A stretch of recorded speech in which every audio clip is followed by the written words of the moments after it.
Hey fellas, before I get started on on this week's vlog, I think I'll have a brief aside to discuss this event in the fandom as of late.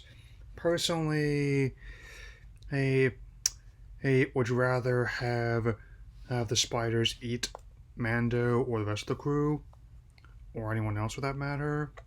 Or personally, I'm not bothered by it, man. And I think that'd be important to hear before anyone else asks me, hey, because personally, I've seen worse things happen. Anyway, with that aside, hi, it's time for my vlog on the Mandalorian in chapter 11 of season 2 and series The Heiress. So, Mando's next stop to try and find where the child came from, some members of his own kind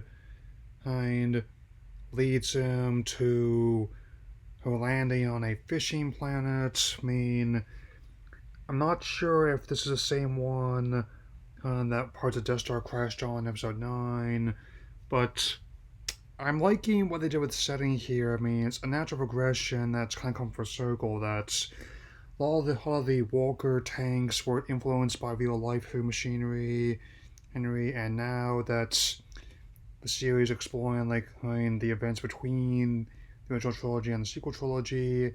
Many of the walkers from the war now being repurposed as heavy machinery. I like how that they renew hair the hair people.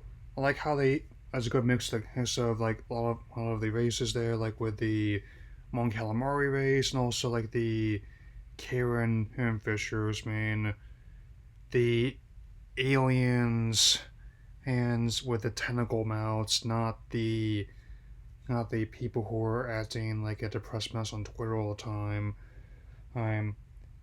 As it turns out Mando's travels, as well as narrated escape with some of the more corrupt fishers, leads him to cross with other members of Mandalorian and cast, notably a Bo-Katan, and played in this series by Katie Sackhoff of the revamped Battlestar Galactica fame.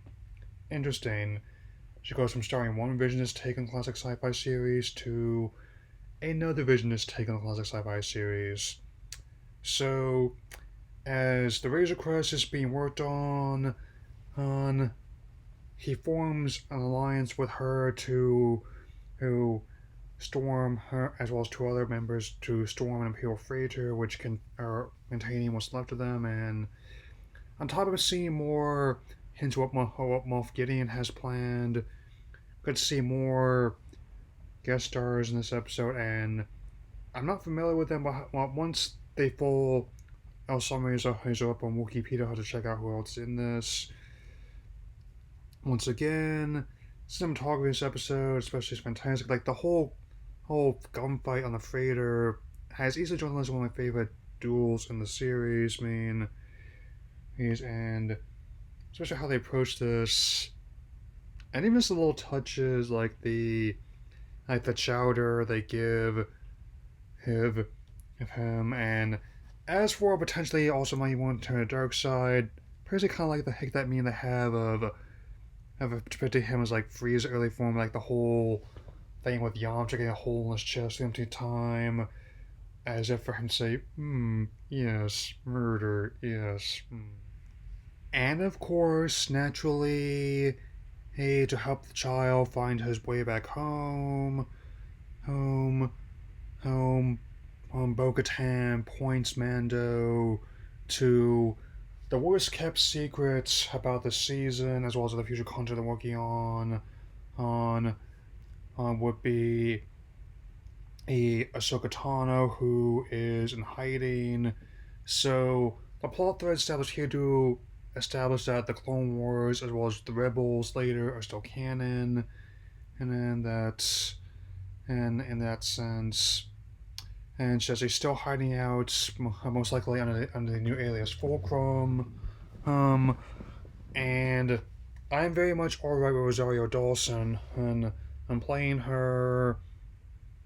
And given how even after Mando and Bo-Katan go their separate ways at the end of this episode, I'm open to seeing more content with her in it. I mean, whether that's another spin-off of a video game, a comic book, or regular book, I welcome it. So might as well start wrapping this up. Okay, so quick skim. Like it turns out the one of the ones they're fighting was actually played by character Titus Welliver. So if you're not familiar with her, as well as some drop frames there, just don't mind that.